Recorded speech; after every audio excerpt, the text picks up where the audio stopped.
Hello hi नमस्कार समस्त को मार्केट रे जो जीरा बिस्कुट मिले ताकू मु आज घरे बनैली। विश्वास करिबेनी एते बढ़िया से क्रिस्पी और टेस्टी हैला। आ सबुठु इंटरेस्टिंग कथा एइटा जे एहा पूरा पूरी ओटा और गुड़ रे मात्र 30 मिनिट रे हेई गला। तो चालंतु तारो रेसिपी देखिबा। मु एठी किछि जुआणी और जीरा को हल्का गरम करी ताकू बेलुनी सहाय्य रे 2-3 थर हाथ रे चलेई दरगुंडा करी देली। मु जेमिति आपण माननकु कहिथिली बिस्कुट टी पूरा पूरी ओटा रे करिछि। सेथि पई मु एठी गुटे फुल कप ओटा नेइछि और ता सह 2 बड़ चामच कस्टर्ड पाउडर घरे जदि कास्टर्ड पाउडर नाही तेबे ताकू बाद देई पारिबे। सेथिरे आपनको बिस्कुट रे कोनोसी फरक पड़िबो नाही। ता सह नेइछि आधा चामच लूण जमा भी अधिक देबेनी नहेले आपनको बिस्कुट क्रिस्पी होबनी। आउ नेइछि गोटे चामच रे 4 भागरु गोटे भाग बेकिंग सोडा, हाफ चामच बेकिंग पाउडर।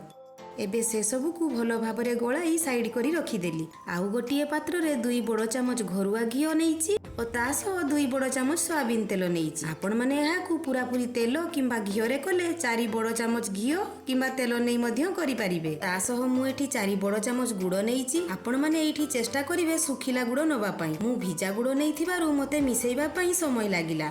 गुड़ और तेल भलो से मिसिला परे गुळेई रखिथिबा ओटा को अल्प अल्प पकई खीर सहाय्य रे हाथ रे चकुटी ता सह जुआणी और जीरा को देई गुटे चिकण गुला करी फ्रिज रे 10 मिनिट पई घोड़ाई रखिदेली। 10 मिनिट परे फ्रिज रु काढी बेलुनी रे बेली आपणको इच्छा अनुसार जे कोनसी आकार देई पारि। मु एहा को एमिति शेप देइछि। बेलिला बेले बेसी पतळा बेलिबेनी कि मोटा भी रखिबेनी। मु एई बिस्कुट टी को माइक्रो ओवन रे करिछि। आपण माने एहा को गैस रे मध्य करि पारिबे। माइक्रो ओवन रे 4 मिनिट टाइम सेट करी स्टार्ट करि देली। गैस रे कोले ताहा को 15 रु 20 मिनिट लागिवो। देखंतु बिस्कुट हमर फुली डबल होई जाइछि। ताकू एबे गोटे प्लेट रे ठंडा होबा पई रखि देइछि। बिस्कुट टी जेते ठंडा होबो सेते क्रिस्पी होबो। ठंडा हैला परे आपण माने एहा को जे कोनसी डबा रे पुरे बहुत दिन रखी खाई परिबे। तो आउ काहेकि दुकान रु किनी खाइबा। घरे जेते बेले हेल्दी आउ एते सहज उपाय रे बनै पारुचे।